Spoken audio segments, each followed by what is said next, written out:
La Côte d'Ivoire a un déficit de plus de 400 000 logements, dont 200 000 pour la seule ville d'Abidjan. Pour remédier au déficit structurel, le gouvernement a lancé en 2013 un programme de logements sociaux pour produire 60 000 unités annuellement sur 10 ans. L'État a consenti des exonérations fiscales et des mesures incitatives pour booster le secteur de la promotion et construction immobilière. La difficulté réside dans la production de logements sociaux et économiques à la portée du plus grand nombre de demandeurs. Les promoteurs constructeurs commencent à utiliser des matériaux nouveaux pour construire rapidement les maisons. L'une de ces innovations, c'est la plaque d'acier avec à l'intérieur de la laine de verre qui offre de nombreux avantages. Ce matériel résiste aux agros, qu'on dit communément les briques. Il résiste au feu, tout à l'heure on a démontré.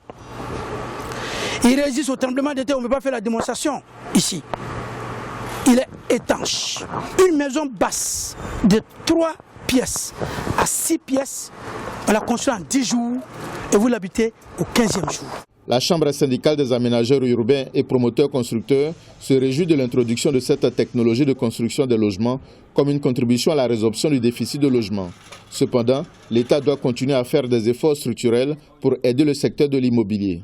D'abord que le gouvernement fasse un effort considérable sur le foncier, c'est-à-dire trouver du foncier aux promoteurs à des coûts sinon gratuits, au moins à des coûts raisonnables. Tout le monde sait que cet effort doit être fait rapidement si nous devons faire face à la construction de 150 000 ou 250 000 logements dans les 5 prochaines années. Les promoteurs immobiliers demandent également à l'État de prendre en charge la réalisation des voies et réseaux primaires pour permettre la construction en masse des maisons. L'isolation thermique des maisons construites avec la technologie de plaques d'acier réduit les besoins en énergie et en entretien.